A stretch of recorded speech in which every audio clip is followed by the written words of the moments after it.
Hey guys, ಎಲ್ಲರಿಗೂ ನಮಸ್ಕಾರಗಳು. Welcome back to Saga stories. R C ಬಿಯ ಸ್ಟ್ರಾಂಗೆಸ್ಟ್ 16 16 ಕೂಡ ಸ್ಟ್ರಾಂಗ್ ಆಗಿ ಕಾಣಿಸ್ತಾ ಇದೆ. ಸ್ಕ್ವಾಡೇ ಸ್ಟ್ರಾಂಗ್ ಆಗಿ ಕಾಣಿಸ್ತಾ ಇದೆ. ಅದರಲ್ಲಿ 11 ಪಿಕ್ ಮಾಡಬೇಕು ಅಂದ್ರೆ ತುಂಬಾ ಕಷ್ಟ ಆಗತ್ರನೇ ಕಾಣಿಸ್ತಾ ಇದೆ. ಹೌದು, ಇರೋಬರ್ ಅವರೆಲ್ಲ 11 ಅಲ್ಲಿ ವಾಕಿಂಗ್ ಮಾಡತ್ರನೇ ಎಕ್ಸ್ಪೆಕ್ಟ್ ಒಂದು ಇಬ್ಬರನ್ನ ಬಿಡ್ತು ಅಂತಂದ್ರೆ ಇರೋಬರ್ ಅವರೆಲ್ಲ ಸ್ಟ್ರೈಟ್ ಆಗಿ 11ಗೆ ವಾಕಿಂಗ್ ಮಾಡತ್ರನೇ ಕಾಣಿಸ್ತಾ ಇದ್ದಾರೆ.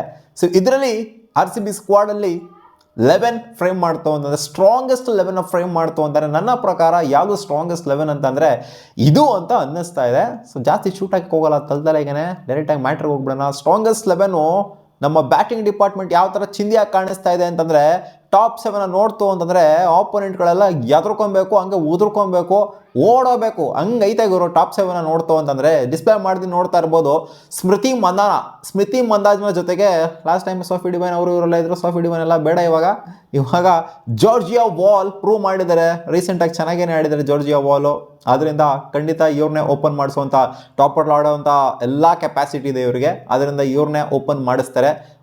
ಇಂಡಿಯನ್ ಆ್ಯಂಡ್ ಓವರ್ಸೀಸ್ ಓಪನರ್ ಆಯಿತು ಅಂದರೆ ನಮ್ಮ ಆರ್ ಸಿ ಬಿ ಕ್ಲಿಕ್ ಕೂಡ ಆಗಿದೆ ಇಂಡಿಯನ್ ಓಪನರ್ ಜೊತೆಗೆ ಓವರ್ಸೀಸ್ ಓಪನರ್ನ ಕಾಂಬಿನೇಷನಲ್ಲಿ. ಸೊ ಇದು ಕೂಡ ಕ್ಲಿಕ್ ಆಗುತ್ತೆ ಅಂತ ಅಂದ್ಕೊಂಡಿದ್ದೀನಿ. ಆ್ಯಂಡ್ ಎಂದಿನಂತೆಯೇ ಎಲಿಸ್ ಪೆರಿ ಅಂತೂ ನಂಬರ್ 3 ಅಂತೂ ಖಂಡಿತ ಬಂದೇ ಬರ್ತಾರೆ. ಇವ್ರನ್ನಂತೂ ಅಲ್ಲಾಡಿಸೋ ಮಾತೇ ಇಲ್ಲ.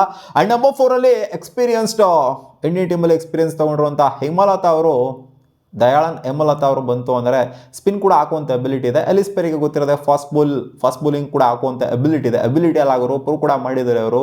ವಿಕೆಟ್ಸ್ ಮೇಲೆ ವಿಕೆಟ್ಸ್ ಎತ್ಬಿಟ್ಟು ಜೊತೆಗೆ ರಿಚಾ ಘೋಷ್ ವಿಕೆಟ್ ಕೀಪಿಂಗ್ನ ನಿಭಾಯಿಸ್ತು ಅಂತ ಅಂದರೆ ಈ ಕಡೆಯಿಂದ ಗ್ರೇಸ್ ಹ್ಯಾರಿಸು ನಂಬರ್ 5 ಬಂತು ಅಂದರೆ, ನಂಬರ್ 6 ಬಂತು ಅಂದರೆ ಸಖತ್ತಾಗಿರುತ್ತೆ. ಫಿನಿಶಿಂಗ್ ರೋಲ್ ಬಂತು ಅಂದರೆ, ಅದಾದಮೇಲೆ ನ್ಯಾಂಡನ್ ಡಿಕ್ಲರ್ಕ್ ಬಂತು ಅಂದರೆ ಇನ್ನೂ ಸಖತ್ತಾಗಿರುತ್ತೆ. ಸೊ ಈ ಟಾಪ್ 7 ನೋಡ್ತು ಅಂದರೆ ಆಪೋನೆಂಟ್ಸ್ಗಳು ಹುಚ್ಚ ಉಯ್ಕೋಬೇಕು ಗುರು.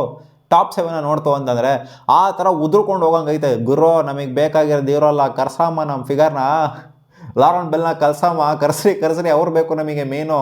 ನಾವು ಮ್ಯಾಚ್ ನೋಡಬೇಕು ಅಂದರೆ ಮಜಾ ಬರಬೇಕು ಅಂದರೆ ಅವ್ರು ಇರೋದು ಅಂತ ಸಖತ್ತಾಗಿರೋನ ಇಟ್ಕೊಂಡು ಏನು ಗುರು ನೀನು ಈ ಟೀಮಿಂದ ಈಚೆ ಇಟ್ಬಿಟ್ಟಿದೆಯಲ್ಲ ಅವ್ರನ್ನ ಅಂತ ಕೇಳಿದ್ರೆ, ಗೆಲ್ಲಬೇಕು ಅಂತಂದರೆ ಈ ಥರ ಕಾಣಿಸ್ತೈತೆ ಗುರು. ಸ್ಟ್ರಾಂಗೆಸ್ಟ್ 7 ಬ್ಯಾಟಿಂಗ್ ಆರ್ಡರ್ ಅಂತೂ ಚಿಂದಿಯಾಗಿ ಕಾಣಿಸ್ಬೇಕು ಅಂತಂದರೆ ಈ ಥರ ಇಟ್ಕೊಂಡು ಹೋಗಬೇಕು. ಇಲ್ಲ ಅಂತಂದರೆ ನೀವು ಲಾರನ್ ಬೆಲ್ನ ಆಡಿಸ್ತೀರಾ ಅಂತಂದರೆ ಇಲ್ಲಿ ಗ್ರೇಸ್ ಹ್ಯಾರಿಸ್ನ ಅಥವಾ ನ್ಯಾಂಡನ್ ಡಿಕ್ಲರ್ಕ್ನ ಇವರಿಬ್ಬರಲ್ಲಿ ಒಬ್ಬರನ್ನ ಆಡಿಸ್ಬೇಕಾಗತ್ತೆ.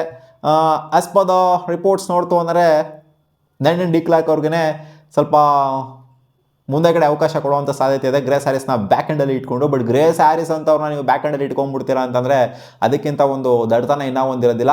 ಇಲ್ಲಿ ನಾವು ಬೌಲಿಂಗಲ್ಲಿ ಸ್ವಲ್ಪ ಮಟ್ಟಿಗೆ ಕಾಂಪ್ರಮೈಸ್ ಆದರೂ ಪರವಾಗಿಲ್ಲ. ಅಂದರೆ ಕಾಂಪ್ರಮೈಸ್ ಆಗ್ತಿದ್ದೀವಿ ಅಂತಲ್ಲ, ನೋಡಿ ಹೆಂಗಿದೆ ನಮ್ಮ bowling unit, fast bowling unit. Pooja ವಸ್ತ್ರಾಕಾರು, ಡೆತ್ ಓವರ್ ಸ್ಪೆಷಲಿಸ್ಟ್ ಜೊತೆಗೆ ಅರುಂಧತಿ ರೆಡ್ಡಿ ಸೇರ್ಕೊಂತು ಅಂತಂದರೆ, ಎಲಿಸ್ ಪೆರಿ ಸೇರ್ಕೊಂತು ಅಂತಂದರೆ ನ್ಯಾಂಡನ್ ಡಿಕ್ಲರ್ಕು ಕೂಡ ಫಾಸ್ಟ್ ಬೌಲಿಂಗ್ ಆಗ್ತಾರೆ. 4 ಜನ ಫಾಸ್ಟ್ ಬೌಲರ್ಸ್ ಆಯ್ತಿಲ್ಲಿ ಇದರಲ್ಲಿ ನೋಡ್ತು ಅಂದರೆ, ಸೀನ್ ನೋಡ್ತು ಅಂತಂದರೆ ಇದಕ್ಕಿಂತ ಲಕ್ಸುರಿ ಬೇಕಾಗಿರೋ. ಆಮೇಲೆ Shreyanka Patil, Radha Yadav, Grace Harris spin ಆಗ್ತಾರೆ ಆಫ್ ಬ್ರೇಕ್ ಹಾಕೋದ್ರಿಂದ. ಈ ಕಡೆಯಿಂದ ಹೇಮಲತಾ ಕೂಡ ಬೌಲಿಂಗ್ ಮಾಡುವಂಥ ಅಬಿಲಿಟಿ ಇದೆ, ಜೊತೆಗೆ ಅಂದರೆ ಸ್ಪಿನ್ ಹಾಕುವಂಥ ಅಬಿಲಿಟಿ, ಬಾಲ್ಗೂ ಕೂಡ ಸ್ಪಿನ್ ಹಾಕುವಂಥ ಅಬಿಲಿಟಿ ಅಂತೂ ಖಂಡಿತ ಇದೆ. ಸೊ ಇಟ್ಸ್ ಅ ಲಕ್ಸುರಿ ಗುರು. ಸ್ಮೃತಿ ವಂದನ ಏನು ಬೌಲಿಂಗೇ ಮಾಡೋದು ಬೇಕಾಗಿಲ್ಲ, ಎಲ್ಲ ಮಿಕ್ದವ್ರನ್ನೇ ನೋಡ್ಕೊತಾರೆ. ಬ್ಯಾಟಿಂಗ್ ವೈಸ್ ನೋಡ್ತು ಅಂದ್ರೂ ಸ್ಟ್ರೆಂಥನ್ ಆಗಿದೆ, ಬೌಲಿಂಗ್ ವೈಸ್ ನೋಡ್ತು ಅಂದ್ರೂ ಫಾಸ್ಟ್ ಬೌಲಿಂಗ್ ಅಟ್ಯಾಕು ಚಿಂದಿ ಆಗಿದೆ. ಅದ್ರ ಜೊತೆಗೆ ಈ ಸ್ಪಿನ್ ಅಟ್ಯಾಕು ಕೂಡ ಬ್ಯಾಲೆನ್ಸ್ಡ್ ಆಗಿದೆ. So more of a pace attack ಥರ ಕಾಣಿಸ್ತಾ ಇದೆ ನಂಗೆ ನೋಡೋಕೆ ಹೋಯ್ತು ಅಂದರೆ. ಫಾಸ್ಟ್ ಬೌಲಿಂಗಿಗೆ ಜಾಸ್ತಿ ಒತ್ತು ಕೊಟ್ಟು ಫಾಸ್ಟ್ ಬೌಲರ್ಸ್ಗಳನ್ನ ಸಖತ್ತಾಗಿ ತೊಗೊಂಡಿದ್ದಾರೆ ನಮ್ಮ ಆರ್ ಸಿ ಬಿ. ಸ್ಪಿನ್ನಿಗೆ ಕಂಪೇರ್ ಮಾಡಿತು ಅಂದರೆ ಸ್ಪಿನ್ನು ಕೂಡ ಏನಲ್ಲ ಡಮ್ಮಿ ಥರ ಏನು ಕಾಣಿಸ್ತಾ ಇಲ್ಲ, ಸ್ಪಿನ್ನು ಕೂಡ ಚೆನ್ನಾಗೇನೆ ಇದೆ. ಯಾಕಂದರೆ ಆಪ್ಷನ್ಸು ವೆರೈಟಿ ಆಫ್ ಆಪ್ಷನ್ಸ್ ಇದೆ ನಮ್ಮ ಆರ್ ಸಿ ಬಿಲಿ. ಇನ್ ಕೇಸ್ ಏನಾದ್ರು ಲಾರನ್ ಬೆಲ್ಲ ಆಡಿಸ್ತು ಅಂತ ಅಂದರೆ ಅವಾಗ ಅದೇ ಹೇಳಿದ್ನಲ್ಲ, ಬ್ಯಾಟಿಂಗಲ್ಲಿ ಒಂದು ಸ್ವಲ್ಪ ಕಾಂಪ್ರಮೈಸ್ ಆಗಬೇಕಾಗುತ್ತೆ ನಾವು. ಯಾಕಂದರೆ ಲಾರನ್ ಬೆಲ್ಲಿಂದ ನೀವು ಬ್ಯಾಟಿಂದ ಏನು ಎಕ್ಸ್ಪೆಕ್ಟ್ ಮಾಡೋಕ್ಕಾಗಲ್ಲ, ಬರೀ ಬೌಲಿಂಗಿಂದ ಎಕ್ಸ್ಪೆಕ್ಟ್ ಮಾಡ್ಬೋದು ಅಷ್ಟೇ. ಸೊ ಒಬ್ಬ ಪೇಸರ್ಗೆ ಕೊಡೋದಕ್ಕೂ ಜೊತೆಗೆ ಇಲ್ಲಿ ಒಬ್ಬ ಆಲ್ರೌಂಡರ್ ಕೊಡೋದಕ್ಕೂ ಹ್ಯಾರಿಸ್ ಆಡಿಸಿದ್ರೆ ಎರಡಕ್ಕೂ ಕೂಡ ಕಾಂಟ್ರಿಬ್ಯೂಷನ್ ಇರುತ್ತೆ. ನ್ಯಾಂಡನ್ ಡಿಕ್ಲರ್ಕ್ ಆಡಿಸುತ್ತೋ ಅಂತಂದರೆ ಎರಡಕ್ಕೂ ಕೂಡ ಕಾಂಟ್ರಿಬ್ಯೂಷನ್ ಇರುತ್ತೆ. ಬ್ಯಾಟಿಂಗ್ ಆ್ಯಂಡ್ ಬೌಲಿಂಗ್ ಎರಡು ಬೇಲು ಕೂಡ ಕಾಂಟ್ರಿಬ್ಯೂಷನ್ ಇರುತ್ತೆ.